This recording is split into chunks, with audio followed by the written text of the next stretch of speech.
इस जीवन के जिधर भी नजर मारती हूँ देखती हूँ कि हर चीज का एंड दिखाई देता है।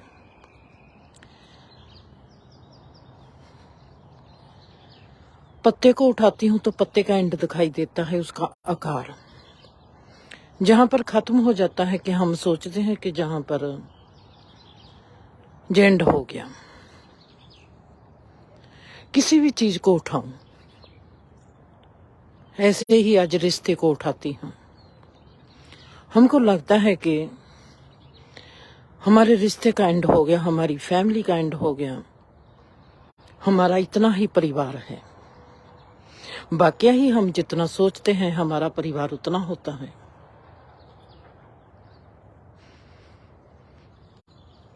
वाकया ही ये बात सही है।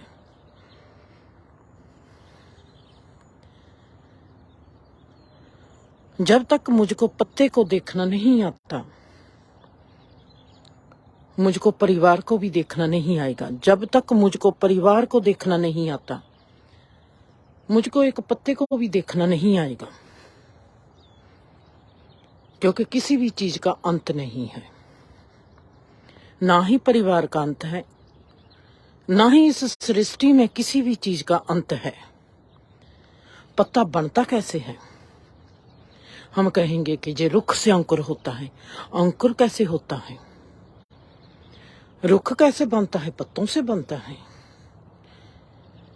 परिवार में 5 मेंबर हैं। वो 5 मेंबर, 6 मेंबर कहां से आए हैं? उस परिवार का अंत कहाँ है? अगर हम एक से जन्मे हुए जो सब हैं, एक का बहुरूप हैं हम, तो इस बहुरूप का अगर अंत एक है तो ये बहुरूप कितना बड़ा है और इसका अंत क्या है? कैसे इंसान सोच सकता है कि हम 5 लोग फैमिली हैं, या 10 लोग फैमिली हैं, या 15 लोग हैं, जे हमारा खानदान है, जे हमारा जे है, जे हमारा वो है। कैसे कोई खड़ा कर सकता है किसी धर्म को, अगर हमारे में मूल जंत्र जो है या मूल मंत्र जो है वो है परमात्मा? कैसे हम सोच सकते हैं कि हम अलग अलग हैं और हमारा परिवार ये है? हम अपने आप को अलग अलग शाखाओं में क्यों बांटा है? हमने लास्ट नेम अलग अलग रखे हैं, हमने धर्म अलग अलग रखे हैं। कभी मेरे से भी कोई पूछता था तू कौन है, मैं कहना मैं इन जानवरों की और परिंदों की सीएम हूं, इनका चीफ मिनिस्टर हूं।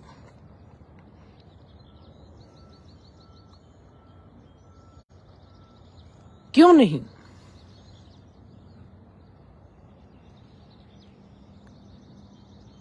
हम कैसे कोई किसी को अलग मानते हैं? हम सब एक फैमिली क्यों नहीं? अगर परमात्मा एक है तो हम एक फैमिली क्यों नहीं? एक माँ के बच्चे होते हैं, वो भी अलग अलग होते हैं, पर एक फैमिली होती है।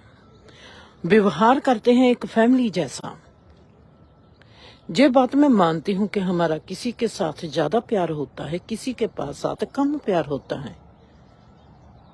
ये प्यार क्या होता है? हमारा किसी के साथ कम क्यों होता है? हमारी सोच मिल जाती है, हमारी जरूरत वो पूरी करता है। आज मैंने 2 पोस्टें डाली है गुलजार की लिखी हुई लाइनों के साथ। मैं अपना अनुभव बताती हूँ। ये एजुकेशन है। हम उसी चीज को अलग तरीके से अनुभव कर सकते हैं। मैंने वहां पर बताया है, चीज को अगर मैंने देखना है तो मेरा झरोखा है जीवन। जीवन कैसा है? जीवन का मूल मंत्र क्या है? परमात्मा कैसा है? परमात्मा क्या है और उसका मूल मंत्र क्या है? उसके जरिए देखूंगी। अगर मैंने व्यक्ति को जानना है कि ये व्यक्ति कैसा है, उसका माहौल देखूंगी, उसके हालात देखूंगी। हालात और माहौल जो उस व्यक्ति का विवरण मेरे आगे रखेगा, वो कोई भी और नहीं रखेगा। उसका रूप, रंग, आकार मेरे को वो चीज बता नहीं पाएगा जो उसके हालात मुझको बताएंगे, जो उसका माहौल मुझको बताएगा। आपने मुझको पहचानना है कि जिंदर कैसी है, आपको मेरे हालात देखने पड़ेंगे, मेरा माहौल देखना पड़ेगा।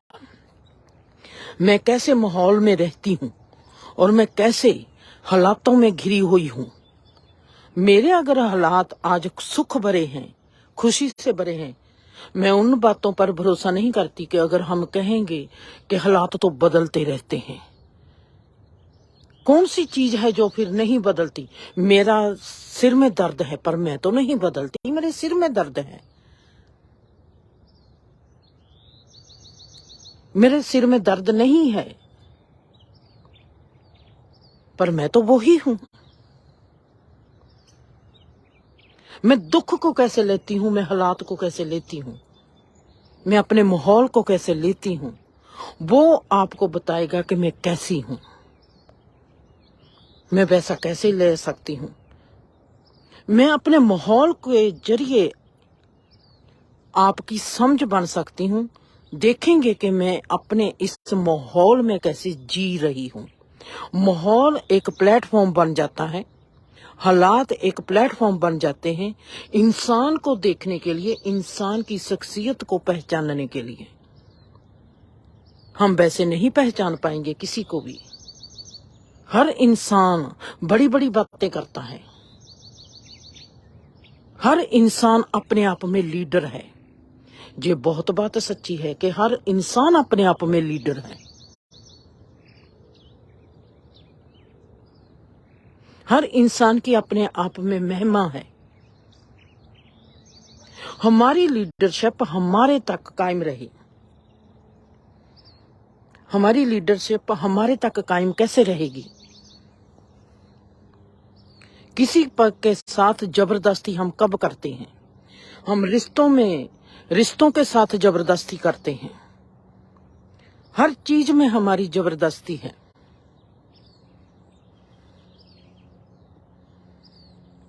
सीखना क्या होता है, सिखाना क्या होता है, समझ क्या होती है, समझाना क्या होता है, आंख क्या होती है, देखना क्या होता है,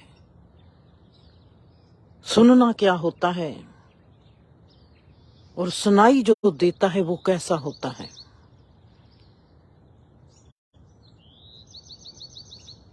फैमिली रिलेशन कहते हैं।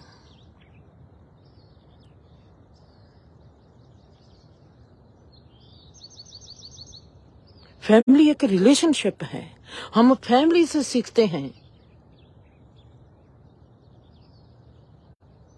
बहुत ही कम हदायत है जो मैंने कभी मोनिका डेवियरियाना को दी है।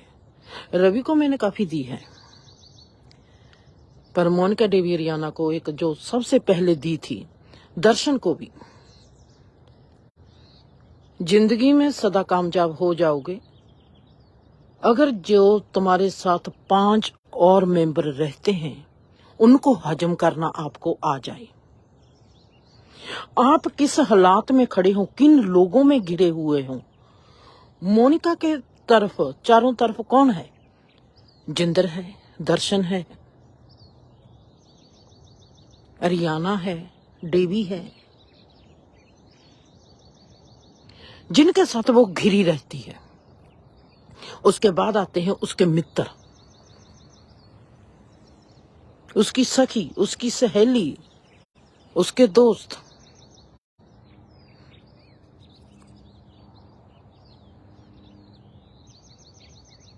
पहला पड़ाव है मेरी बीबी, मेरे बापूजी, सुखदेव, गुरमीत ते हरभगत। मैं इनको कैसे हजम करती हूँ, मैं इनको कैसे देखती हूँ, क्या ये मेरे हजम है? फैमिली जिसको हम परिवार कहते हैं, जिनके साथ मेरी रिश्तेदारी है, मेरे और सुखदेव का जो रिलेशन है, हम उसको कैसे समझती हूं मैं उसको। सुखदेव के स्वभाव को मैं जानती हूं। सुखदेव मेरे हजम है। सुखदेव को जब गुस्सा आता है, क्या मैं उसको हजम कर पाती हूं? जब मैं कोई गलती करती हूं, मेरे को सुखदेव हजम करता है। हम एक दूसरे के साथ कितना खड़ते हैं, तब फिर हमारी रिलेशनशिप बनती है दोस्त मित्रों के साथ। हम दोस्त मित्रों को कैसे हजम करते हैं और कहां तक उनके साथ हमारी समझदारी काम करती है। अगर मैं पहले पड़ाव पर पास हो जाती हूं, फिर मैं कभी भी हारूंगी नहीं। मेरे को हजम है गुरमीत, गुरमीत कैसा है। मेरे को हजम है भक्त, भक्त कैसा है।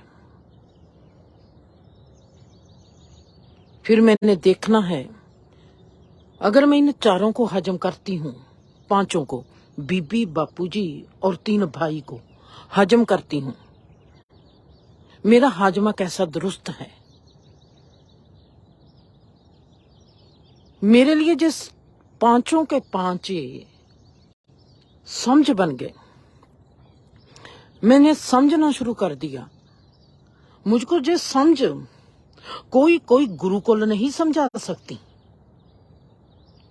वो मेरा दिमाग खोलेंगे अगर मैं खुला रखूंगी तो। अगर मैं तीसरी क्लास में, चौथी क्लास में, 5वीं क्लास तक ही 5 साल की हूं तो मैं गुरुकुल में चली जाती हूं, तो मेरी समझ में तब्दीली आ जाएगी। पर मैं अगर 5 साल में भी अपने घर में हूं, तो मुझको जो परिवार मिला हुआ है, जो मुझको माहौल मिला है, वातावरण मिला है, मुझको वो समझना पड़ेगा। मैं तो वहां पर देखती हूं लड़ाई झगड़ा।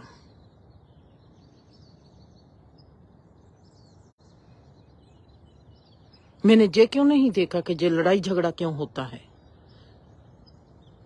कौन सी चीज मेरे को हजम होती है और कौन सी चीज मेरे को हजम नहीं होती।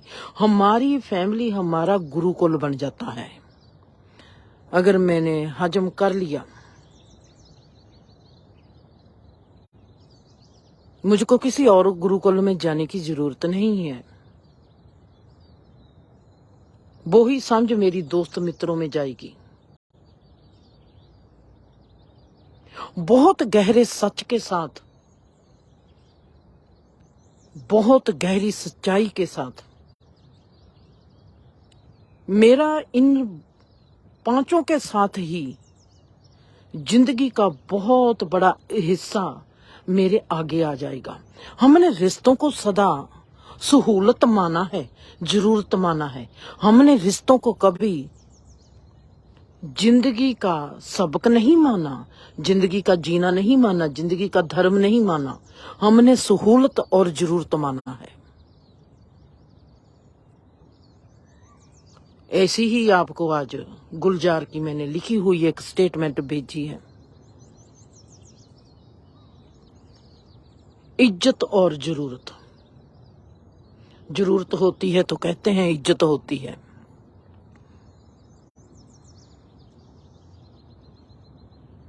और मैं इससे सहमत ही नहीं। उनको मेरी सहमति से या असहमति से कोई फर्क नहीं पड़ता। मेरा जीवन इसको कैसे देखता है। जरूरत होती है हमारे जीने के लिए, इज्जत होती है हमारे गुणों की। इज्जत और जरूरत को हम इकट्ठा नहीं कर सकते, इनको हम साथ साथ नहीं रख सकते। जिसको साथ रखना है वो हमको साथ रखना नहीं आता। जिनको हमने अलग अलग तरीके से जीने की कला बनाना है, उनको हम साथ रख देते हैं। हमारे लफ्ज अच्छे हो सकते हैं, हम अच्छे लफ्जों का जोड़ बना सकते हैं, अच्छा, पर उनमें कोई गहराई नहीं होती। वो कहते हैं कि जब जरूरत होती है इंसान को, तो वो इज्जत करता है, जब जरूरत पूरी हो जाती है तो वो इज्जत नहीं करता है। ये है जीवन, दुनिया का सच। ये दुनिया का सच नहीं है, बिल्कुल नहीं है। दुनिया को जीने के लिए जरूरत जो है वो पूरी होनी चाहिए। जरूरत हमारी सहूलत है। इंसान अपनी जरूरत को पूरी करता है। वो बच्चों को पढ़ाता इसलिए है कि ये अपनी जरूरत आसानी से पूरी कर सके, क्योंकि ये एक समाज में कल को जाएगा। समाज में अपनी जरूरत पूरी करनी है। कैसी करनी है? पढ़ना हमारी एक सहूलत है जिससे हम अपनी जरूरत को आसानी से पूरा कर सकते हैं।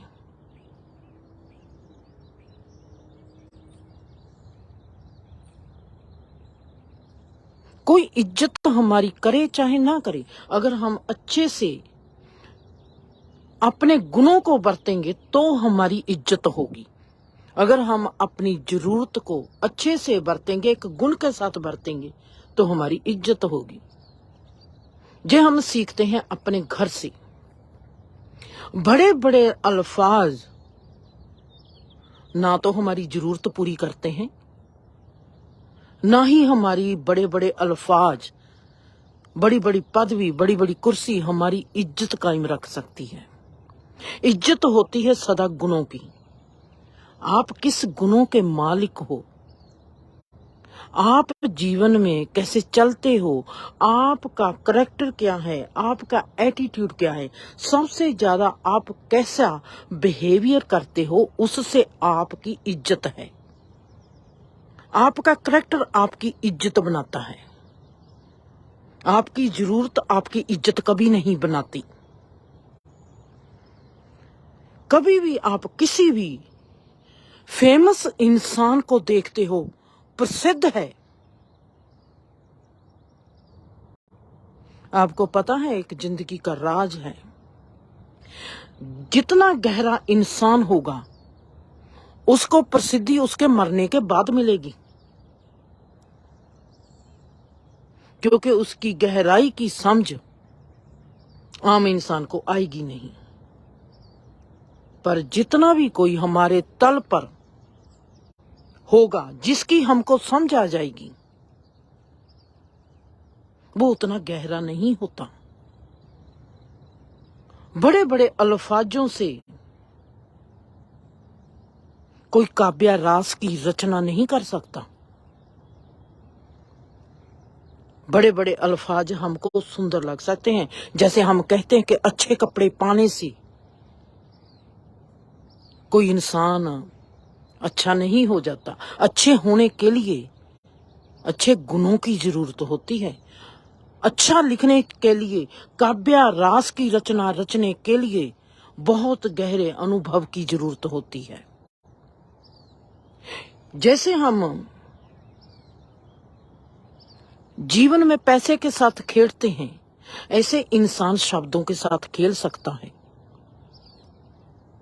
चाहे वो धर्म के शब्दों का उपयोग करे, चाहे वो अपने आप को भक्ति का इकरारनामा लिखकर दे दे कि मैं बहुत अच्छा भक्त हूं, चाहे वो कहे कि मैं बहुत अच्छा प्रचारक हूं।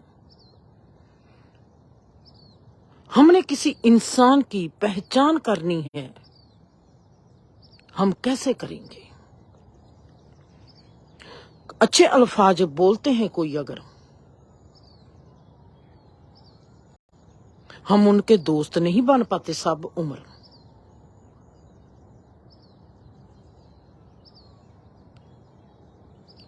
हमको लुभाता है करैक्टर।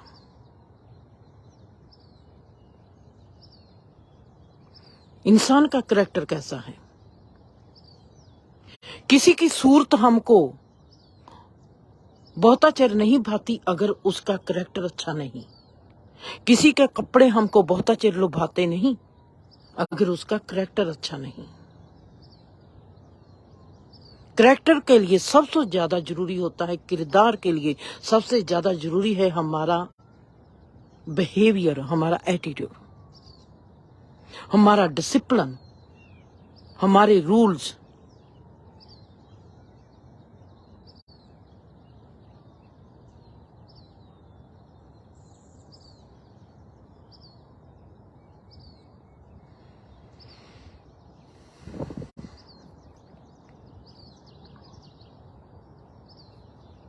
मैंने हजम करना है अपने 3 भाई को, मैंने हजम करना है अपनी माँ को, अपने बाप को। मैं हजम कैसे करूंगी? इस हाजमे के लिए मुझको क्या करना चाहिए? मैंने मोनिका को, डेवी को, रियाना को कहा, अगर आप लोगों ने जिंदगी में जीतना है, संसार में जीतना है, संसार में जीत कर जाना है, जिंदगी से जीत कर जाना है, तो जो आपको घर में इसमें 4 दीवारी में मिला हुआ है, चाहे वो क्रोध है, चाहे वो नफरत है, चाहे वो प्यार है, उसको हजम करना सीख लो। वो हाजमा बन जाए, संतुष्टि बन जाए, आपकी तंदुरुस्ती बन जाए। अरियाना, एक ऐसा सबक है हमारे लिए, उससे झूठ सहन नहीं होता। वो झूठ बोलती नहीं।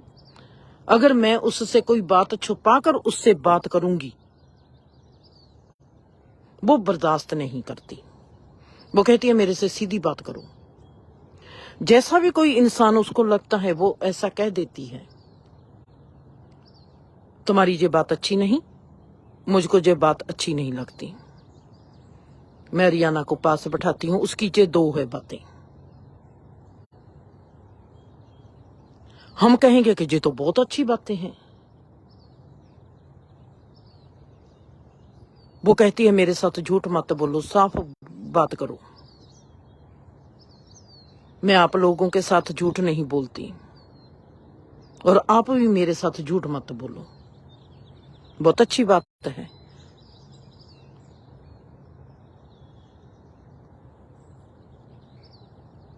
दूसरा वो कहती हैं, जैसे मैंने आपको कहा, पहला इसका खुलासा करते हैं। वो किसी के साथ झूठ नहीं बोलती, ये उसका किरदार है। कोई उसके साथ झूठ बोलता है, वो उसका किरदार है। उसने ये सोचना है कि मेरे साथ वो झूठ क्यों बोलता है, क्या मेरे में ऐसी कमी है? उसका 50% किरदार अच्छा है। अगर दूसरा, मैं चलो मान लो कि मैं उससे झूठ बोलती हूं, मुझको उससे झूठ बोलना क्यों पड़ता है? मेरे में भय है, मैं मान लेती हूं। अगर मैं अपना भय उसके आगे, अपना डर उसके आगे प्रकट करूंगी, मैं क्यों नहीं कर पा रही? क्या उसमें भी कोई ऐसी चीज है?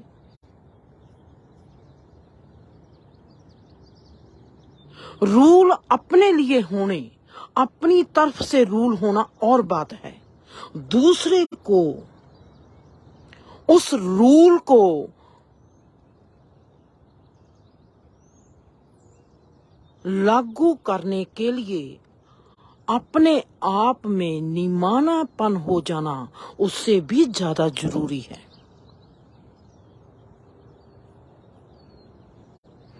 हर चीज के गुण होते हैं, हर चीज के अवगुण होते हैं, हर चीज की कमजोरी है, हर चीज का बड़ापन है। जिंदगी की समझ आ गई जिस दिन, तो जिंदगी से आसान कोई चीज नहीं। अगर जिंदगी की समझ ना आई तो जिंदगी से बड़ा रोग कोई नहीं, क्योंकि जिंदगी का कोई अंत नहीं, एक पत्ते का भी कोई अंत नहीं, एक परिवार का भी कोई अंत नहीं। जहां पर हम ऐसे जीवन में नहीं रहते कि सिर्फ परमात्मा का अंत नहीं, परमात्मा बेअंत है। हर चीज ही बेअंत है, हर चीज का ही अंत नहीं। ना मेरा अंत है कोई, ना आपका अंत है कोई, ना आपकी शुरुआत है कोई, ना मेरी शुरुआत है कोई। हम उस कला के, उस कलाकार की कला है जिसकी अनंतता बेअंतता के भीतर छुपी हुई है। वो कोई भी कला को सृजता है, इस तरीके से सृजता है कि जिसका कोई अंत नहीं। घर के मेंबरों को हजम कर जाना आपको जीवन में, संसार में कभी भी कोई हरा नहीं पाएगा। हम जिस स्पॉट पर खड़े हैं, हमारे में इतनी हिम्मत, इतनी दिलेरी आ जाए कि ये है मेरा बाप। मेरे बाप मेरे लिए एक सब्जेक्ट है, और इस बाप से मैं क्या सीखती हूं, और इस बाप से मैं क्या बेहतर बन सकती हूं, और ये बाप मेरा मेरे जरिए कैसे बेहतर बन सकता है। अगर मैं अपने बाप के जरिए अच्छी जिंदर बन सकती हूं, तो मुझको ये भी हक है कि मेरे जरिए मेरा बाप भी अच्छा बाप बन जाए, मेर सिंह बन जाए। रिश्ते का लेन देन ऐसे नहीं कि बाप की कमजोरी मेरी कमजोरी बन जाए। बाप गली मोहल्ले से डरता है तो वो मेरा भी डर बन जाए। अगर बाप गाली निकालता है तो मैं भी गाली निकालने लगूं।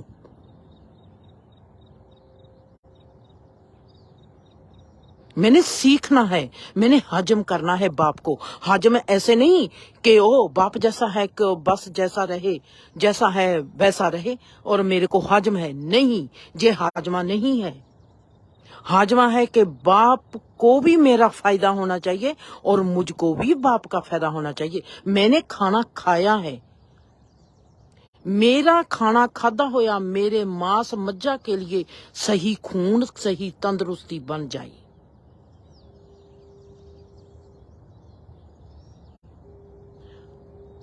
सही खून, सही तंदुरुस्ती बनने के लिए वो सही हाजमा है। मेरा बाप, मेरा जो बाप के साथ रिश्ता है, ये रिश्ता मेरे लिए मेरी तंदुरुस्ती बन जाए और मैं अपने बाप के लिए एक तंदुरुस्त कैप्सूल बन जाऊं। हम दोनों मेडिसिन का काम करते हैं एक दूसरे के लिए। दुआ से बड़ी दुआ कोई नहीं। दुआ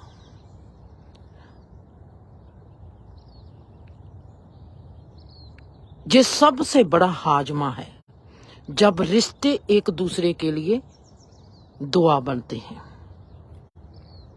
हम दुआ नहीं बनते जब हम कहते हैं कि हम बर्दाश्त करते हैं। ये बहुत गलत बात है। हम क्यों बर्दाश्त करते हैं?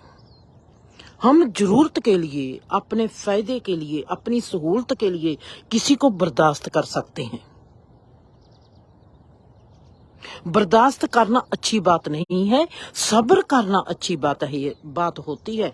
सब्र और बर्दाश्त में बहुत गहरा फर्क है, जमीन और आसमान का फर्क है।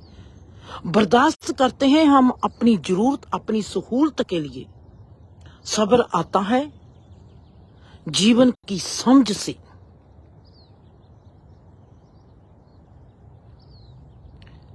बर्दाश्त होता है हमारे में कोई कमी है, हमारे में कोई कमजोरी है, हमको ये इंसान को बर्दाश्त करना पड़ता है। सब्र संतोख होता है जब हमको जीवन की समझ लग गई।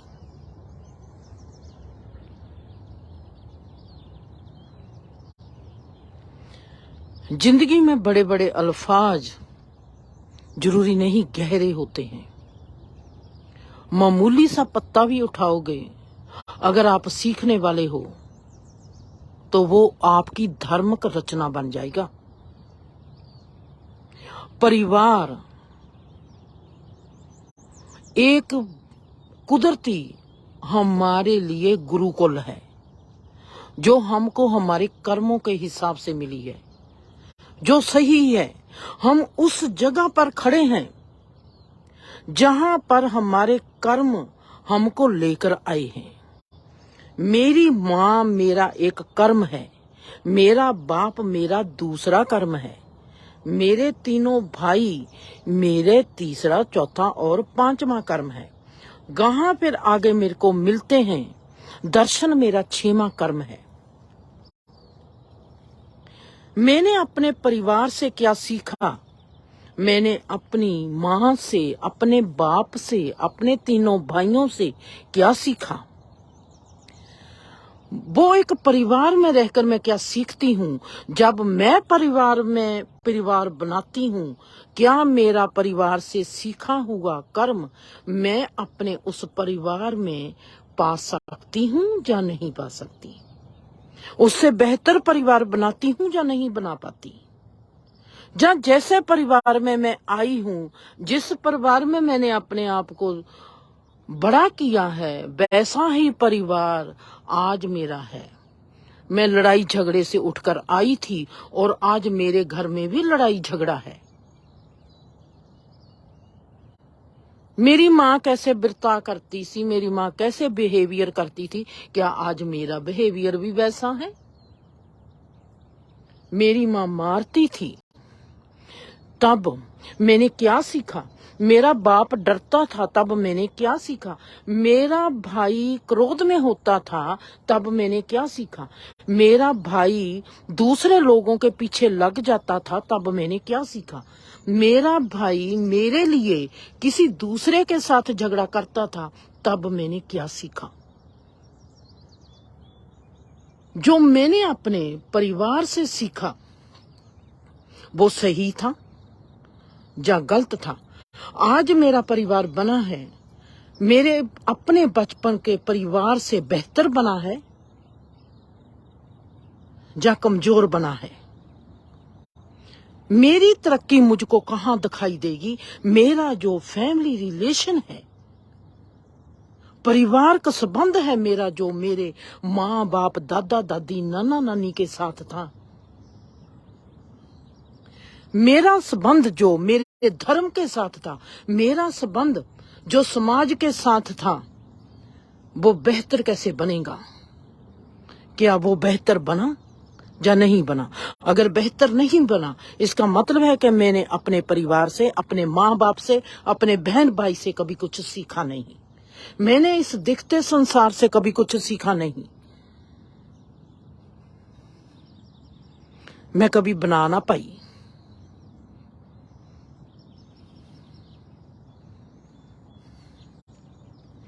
आपने किसको देखा है अपने जीवन में? 37 साल की उम्र में कोई फ्री हो जाता है, कोई अपने बच्चों के आगे ही बुजुर्ग बन जाता है। मैं 37 साल की उम्र में थी, मैंने अपने आप को देखा है। मैं एक ऐसी बुजुर्ग थी,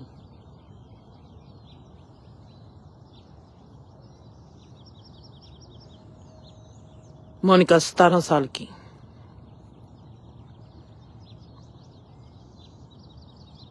डेवी 14 साल का, रियाना 7 साल की और मैं 37 साल की।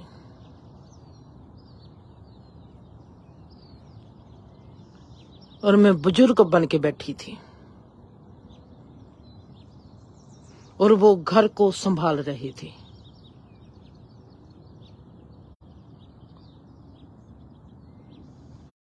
घर में रिश्तेदार आए हुए थे, दोस्त मित्र आए हुए थे और वो तीनों सभी की संभाल करते थे। और मुझको कहा गया कि आप जाकर वहां पर सोफे पर बैठ जाओ। मैंने देखा कि उन्होंने घर को कैसे रखा है कि माँ कहाँ बैठेगी और जो माँ के दोस्त आए हैं सब वो कहाँ बैठेंगे। मैंने तो अपनी बीबी को, मैंने अपने बाप को, मैंने अपनी दादी को, दादे को, नाने को, नानी को, ताए को, चाची को, मामी को कभी भी फ्री की तो बात छोड़ो, मैंने उनमें कभी बुजुर्गी नहीं देखी। और परमात्मा मेरे में 37 साल की उम्र में मुझको एक बूढ़ी औरत बनाकर मेरे दोस्तों के आगे बैठा देता है।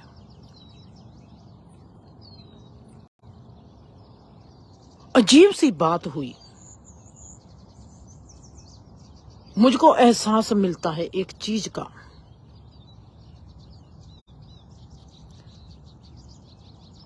रहमत क्या होती है। लोग कहते हैं हम अपने बच्चों को सिखाते हैं।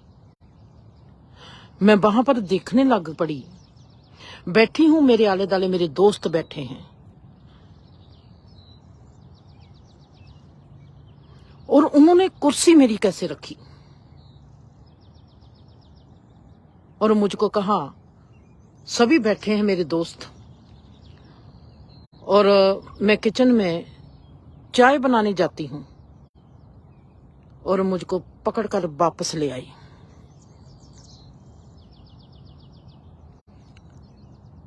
तुम्हारा काम किचन में नहीं है, तुम्हारा काम जहां पर है, और मुझको एक कुर्सी पर बैठा दिया। मैं सोच भी नहीं सकती थी कि जो मेरे साथ जो घटना घट रही है, और मुझको ये भी नहीं पता था कि वो चाय बना रहे हैं और डेवी को भी चाय बनानी आती है और अरियाना को भी पूरी हेल्प करनी आती है। वो क्या कर रहे हैं मुझको कोई पता नहीं है। मैं ये देखती हूँ कि उन्होंने कुर्सी को कैसे रखा और मेरे दोस्तों के बैठने का स्टाइल उन्होंने कैसे रखा। पहली बार मैं महसूस करती हूँ कि मैं बहुत बुरी हूं, बुजुर्ग हूं, बहुत बड़ी। और उन्होंने कैसे संभाला। सबसे पहले तीनों ने सफेद कपड़े पहन लिए।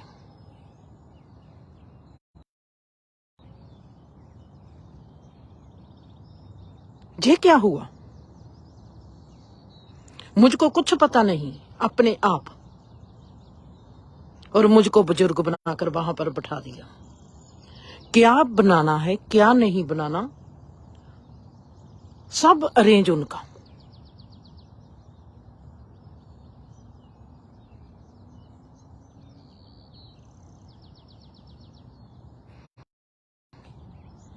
ये बातें मैंने कभी इनको सिखाई है। ये कहां से सीख कर आए हैं, ये कहां से इन्होंने सीखा है। मैंने तो सिखाया नहीं। मैंने देखा है मेरी भाभी अपने बच्चों को सिखाती है, तुम ऐसा नहीं कर सकते, तुम ऐसा करते हो। मैं देखती हूँ मेरे दोस्त अपने बच्चों को सिखाते हैं। उनका सिखाना इतना काबिले तारीफ नहीं है जितना मेरा बिन सिखाया ही काबिले तारीफ हो गया। वो तो आज तक बच्चों को सिखाती है, वो तो आज भी बच्चों को कहती है तू ऐसा नहीं कर सकती, तू ऐसा नहीं कर सकते, और मैं फ्री हो गई हूं, बिना सिखाए ही फ्री हो गई। ये जीवन में कोई चमत्कार होते नहीं, हमको जीने की समझ आ गई, हमको जीवन की समझ आ गई, हमको दिखाई दे गया कि ये संसार की रचना कैसे रची गई है। ये सब कुछ ही चमत्कार है। आपके पल पल में, घर में हर वक्त चमत्कार घटेगा, और मैं देखती हूँ कि मेरे हर पल में चमत्कार घटित हो रहा है।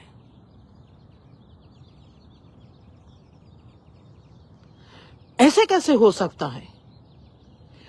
कुछ सिखाया भी नहीं पर वो सीख गए हैं। मेरे दोस्त लोग बच्चों को सिखाते हैं, वो कभी सीखते ही नहीं है। सिखाने से कोई भी नहीं सीखता। आपको माहौल क्रिएट करना पड़ेगा, आपको वैसा माहौल बनाना पड़ेगा, आपको वैसे हालात बनाने पड़ेंगे। आप अगर कहोगे कि ये अनुशासन है, आपको ये अनुशासन धारण करना पड़ेगा, फिर आप कभी भी किसी को सिखा नहीं पाओगे।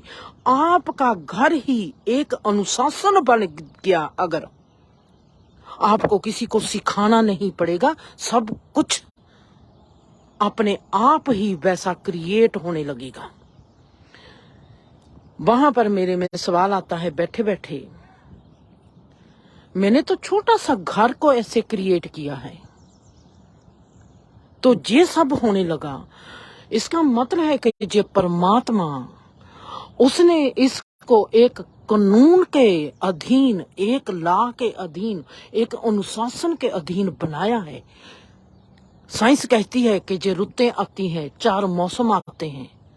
4 मौसम किसके हिसाब से आते हैं? रुख उस मौसम को लेकर आते हैं, कुदरत उस मौसम को लेकर आती है। जब वो मौसम आते हैं और हमारी इस कुदरत पर निर्भर हो जाते हैं, मैं सोचती हूं, ये बात मेरे में सवाल बन गई। अगर मेरे को ये घर का छोटा सा हिस्सा मैंने कह दिया, दर्शन आप ऐसा नहीं कर सकते, इस घर में ऐसी नहीं चलेगी बात, और मैंने अपने आप को कह दिया, जिंदर तू ऐसा नहीं कर सकती, इस घर में यह बात नहीं चलेगी, गेट लॉस्ट। तुम्हारी जो भी धारणा है, तुम्हारी जो भी सोच है, वो कितनी भी सुंदर क्यों ना हो, वो कितनी भी अच्छी क्यों ना हो, अगर वो धारणा सभी को कबूल नहीं है, तुमने उस धारणा को कबूल करके लेके आना है जो सबके हाजम हो जाए। माहौल को वैसा क्रिएट करना है कि सबके हाजम होना चाहिए।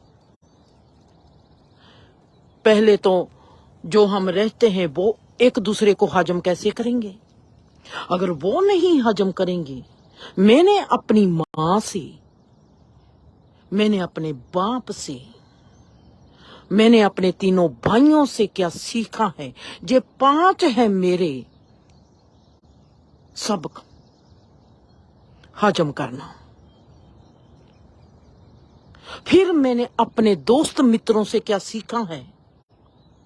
उनके माहौल में जाती थी, जैसा मेरा माहौल है वैसे उनके घर का माहौल नहीं है, उनके माहौल को हजम करना, हाजमा जरूरी है। वहां मैंने सीखा, अपने घर में सीखा मैंने रिश्तों को हजम करना।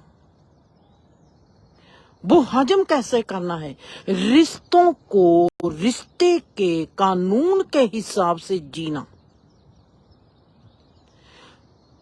दोस्तों के घर से सीखा वातावरण को कैसे हजम करना है, माहौल को कैसे हजम करना है। किसी भी तरह का कोई भी हालात हो, किसी भी तरह की कोई भी हालत हो, उसको कैसे हजम करना है, ये मैंने सीखा अपने चुगिर्दे से, अपने दोस्तों के घरों से, अपने रिश्तों के घरों से।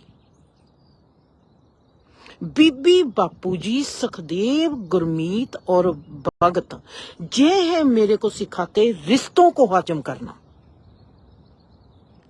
मेरे दोस्त मित्र और जो रिश्तेदार हैं वो सिखाते हैं मुझको वातावरण को, माहौल को, हालात को कैसे हजम करना। मैं हालात को किसी को कैसे हजम करूंगी? पहले तो मैंने बताया कि रिश्ते को कैसे। मैं अपने बाप के लिए अच्छा कैप्सूल बन गई और मेरा बाप मेरी समझ के लिए अच्छा कैप्सूल बन गया, जिससे मेरे जिस्म को, मेरे जीने को, मेरे जीवन को तंदुरुस्ती मिली। ऐसे ही मैं अपने जाती हूँ, रूपा के घर में प्रवेश होती हूँ। रूपा के घर में जाती हूँ। मैंने रूपा के घर में जब प्रवेश पहली बार किया, वहां पर मैंने क्या कमजोरी देखी और वहां पर मैंने क्या सुंदरता देखी। मैंने अपने आप को सवाल किया, इस घर में ये चीज तेरे को सुंदर क्यों लगती है? मैंने देखा कि मेरे घर में ये चीज नहीं है जो रूपा के घर में है। ये चीज जो कमी है रूपा के घर में, वो मेरे घर में नहीं है। जो रूपा के घर में सुंदरता है वो मेरे घर में नहीं है। रूपा की ये चीज मेरे को क्यों सुंदर लगती है, रूपा के घर की ये कमी मुझको क्यों कमी लगती है? एग्जाम्पल के तौर पर,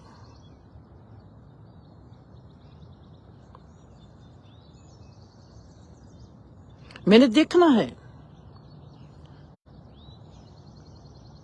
रूपा का बेटा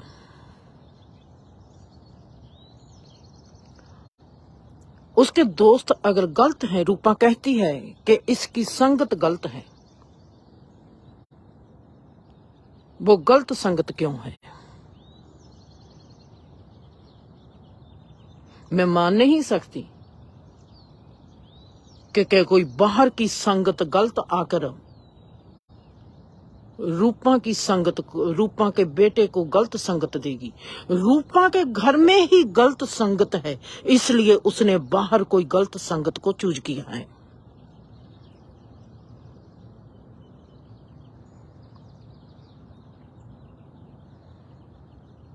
दोष देना दूसरे को मुझको नहीं आता।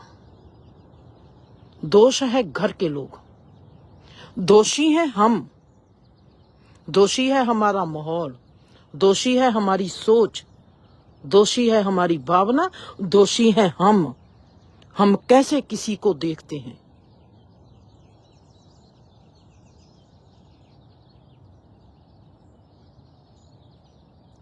मेरे में सवाल आता है, वहां पर बैठी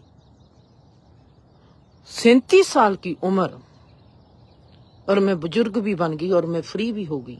मेरी माँ जो मेरे आगे फिरती है वो अभी फ्री नहीं हुई, और उसके आगे उसकी बेटी ने जिंदगी का मैदान मार लिया और वो फ्री है।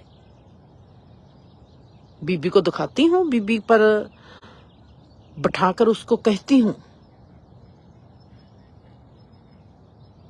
वहां पर मेरे में जो डिवाइन परमात्मा के प्रति सवाल आता है, अगर मेरे को इस माहौल को, पहले तो मैंने मोनिका देवी रियाना को कह दिया कि रिश्तों को हजम करो। फिर मैंने कहा हजम कैसे करना है, माँ कैसी है, माँ के लिए आप अच्छे बनो, माँ आपके लिए अच्छा बने। कैसे अच्छे बनेंगे? कमजोरियों को भी दूर करना है। माँ में इतनी लियाकत होनी चाहिए कि बच्चा उसको कह सके कि माँ तू गलत है।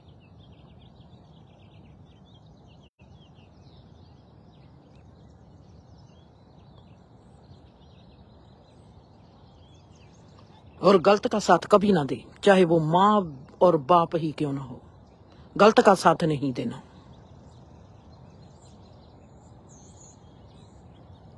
फिर माहौल को हजम करना। घर में टेंशन आ गई, घर में तंगी आ गई, घर में गरीबी आ गई,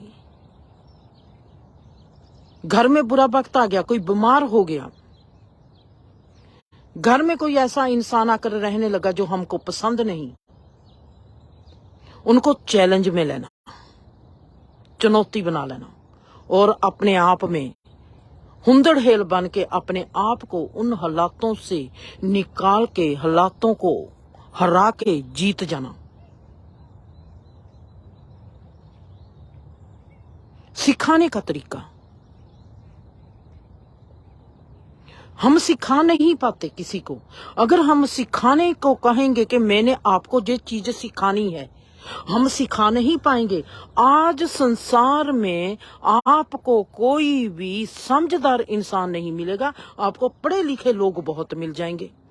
ऐसा नहीं है कि अगर किसी ने डॉक्टरी कर ली है तो वो समझदार बन गया, ऐसा नहीं है कि अगर कोई आज कंप्यूटर में माहिर है तो वो समझदार भी बन गया। जिंदगी उनकी वैसी ही बीमारियों में घिरी हुई है, जिंदगी वैसी ही उनकी प्रॉब्लमों में घिरी हुई है, वैसी ही टेंशन है, वैसे ही रोग हैं, चाहे वो मानसिक रोग है, चाहे वो जिस्मी रोग हैं।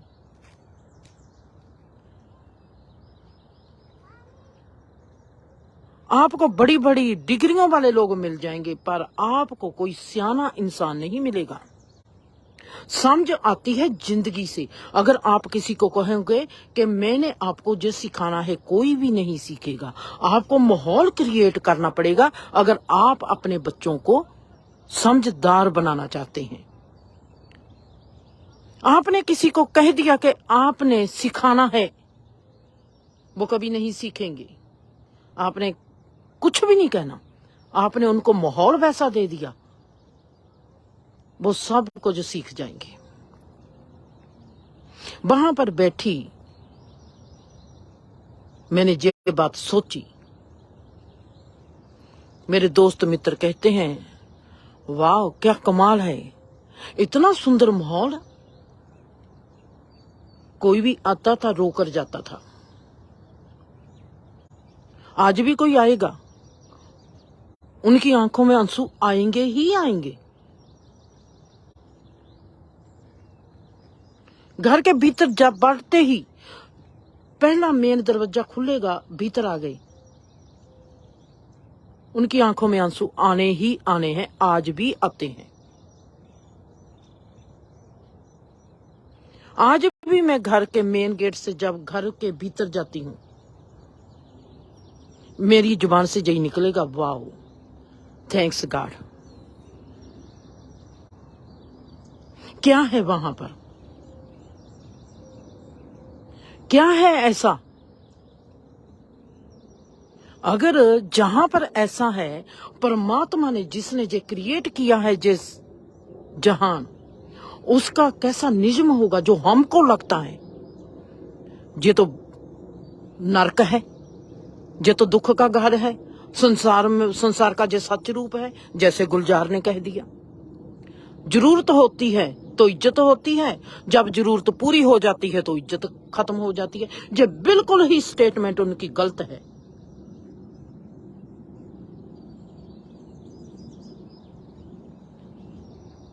क्योंकि मैंने आपको एक बात बतानी है, इसलिए मैं जैसे आज गुलजार की 2 पोस्टें डाली हैं, ऐसे ही बड़े बड़े लोगों की जिनको आप मानते हो कि ये फेमस हैं, उन पर एक नजर डालूंगी कि ऐसी भी सोच को आपने कैसे देखना है।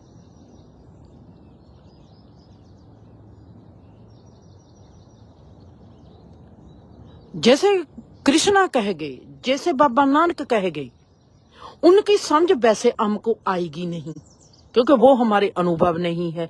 कोई भी आज का कवि, कोई भी आज का लिखारी जिस चीज को बोलता है, उनके अल्फाज अच्छे हैं या उनके अनुभव भी अच्छे हैं, वो भी हमको समझ नहीं आएगी।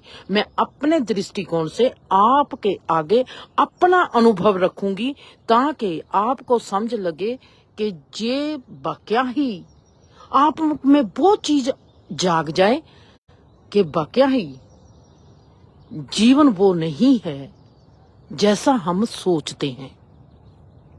शब्दों से खेड़ सकते हैं, शब्द अनुभव से आए हैं या नहीं आए, ये हम कैसे दिखेंगे? अगर मैं 37 साल की बुजुर्ग बन गई हूं तो मैंने देखना है कि इस परमात्मा ने, मैंने तो कोई कदम उठाया भी नहीं। मेरे 2 चीजें सी दिमाग में कि मैं ऐसा अपने घर में नहीं होने देना जहां पर मैं रहना है, वहां पर टेंशन नहीं होगी, वहां पर आजादी होगी। ये 2 कदम, इन 2 कदमों ने इतना सुंदर बना दिया कि मुझको 37 साल की उम्र में ही आजादी दिलवा दी। तो परमात्मा ने इस क्रिएशन को कैसे रचा होगा? आज मुझको पूछो, मैं कहती हूं कि जहां पर कोई बेवकूफी नहीं है, जहां पर ज्ञानता भी नहीं है, जहां पर अज्ञानता भी नहीं है। अज्ञान में किसको कहते हैं हम? पहले मुझको लगता था कि हम सब अज्ञानी हैं, आज मैं वही स्टेटमेंट को बदलती हूं कि नहीं, हम सब ज्ञानी हैं। जे मेरे लिए स्टेटमेंट है, जे जहां पर मेरे साथ अगर दविंदर खड़ेगी, अगर जहां पर मेरे साथ रूपा खड़ेगी, अगर जहां पर मेरे साथ रूबी खड़ जाएगी, उनके लिए जे स्टेटमेंट काम नहीं करेगी। मेरे लिए जे स्टेटमेंट क्यों काम करती है और उनके लिए जे काम क्यों नहीं करेगी? ये है देखने का और तरीका, और ये है हम जीवन को कैसे समझते हैं। अगर जीवन की समझ है तो जहां पर अज्ञानता नहीं है, अगर जीवन की समझ नहीं है तो हम बेवकूफी को भी देखेंगे, अज्ञानता को भी देखेंगे, हम अंधेरे को भी देखेंगे, हम नफरत को भी देखेंगे। पर जीवन की अगर ये समझ आ गई तो जहां पर कोई भी नफरत नहीं है, जहां पर कोई भी अज्ञानता नहीं है, जहां पर कोई भी अंधेरा नहीं है, जहां पर कोई भी तनाव नहीं है, जहां पर कोई भी रोग नहीं है, ये फिर सब क्या है? इतना सुंदर रहस्य, सबसे सुंदर रहस्य। जैसे हमारी आंख है, जैसे हमारे कान है, ऐसे ही एक और सुंदर रहस्य है हमारी जीभ।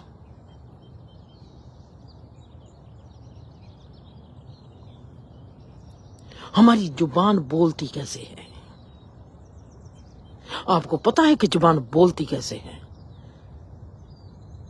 हमारे में जे हमने तो सोच लिया, ओ आज बच्चा है वो ऊ करता है, फिर हौली हौली वो बोलना सीखता है। हम कहते हैं कि हम बोलने लग पड़े, पर जे जुबान बोलती कैसे है, जे अल्फाज जुबान से पैदा कैसे होते हैं, हम कैसे बोल पाते हैं और हम कैसे बोलते हैं। जुबान को देखना, जीभ को देखना।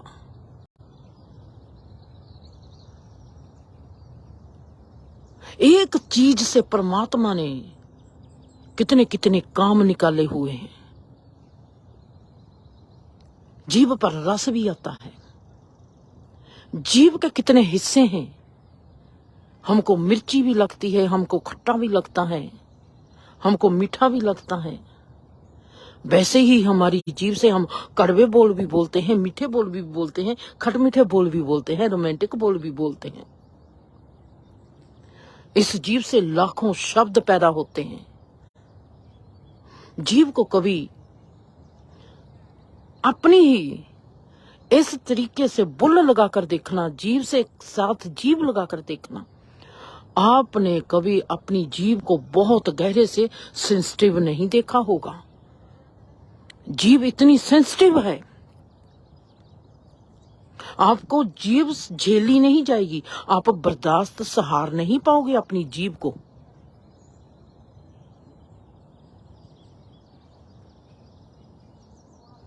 आपने कभी देखा नहीं जीभ का नाजुकपन कितना गहरा है, और कैसे जिस संग के जरिए जो स्पेस है परमात्मा ने बनाई, जीव के तले जो तालुआ बनाया है परमात्मा ने, और कैसे हमारे भीतर से खालीपन है, गले के जरिए कैसे खालीपन आता है, और कैसे शब्दों की आवाज आती है, और कैसे हमारा जो कहते हैं संगी होती है, मेरे को हिंदी में पता नहीं उसको क्या कहते हैं, और कहते हैं जिसको हम कह देते हैं गालगूठा देना, और जो हमारे हड्डी है, और उसके साथ कैसे जीभ पर लफ्जों का बहाव बहता है, बाहर की हवा और भीतर से आता खालीपन। अमेजिंग अनुभव। इन सभी बातों के एक एक प्लाट में मैंने आपको लेकर जाना है,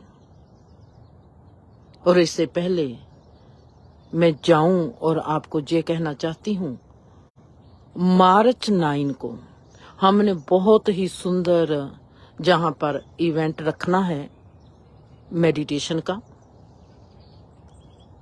एरिजोना में। प्लीज आप सबको सद्दा है, आप सब जरूर आना। फार्म और इवेंट क्या है, कैसा है, आपको सब जानकारी इसी पेज पर मिलेगी। सदा साथ बने रहना। खुश रहो, आबाद रहो, हंसते रहो, बसते रहो।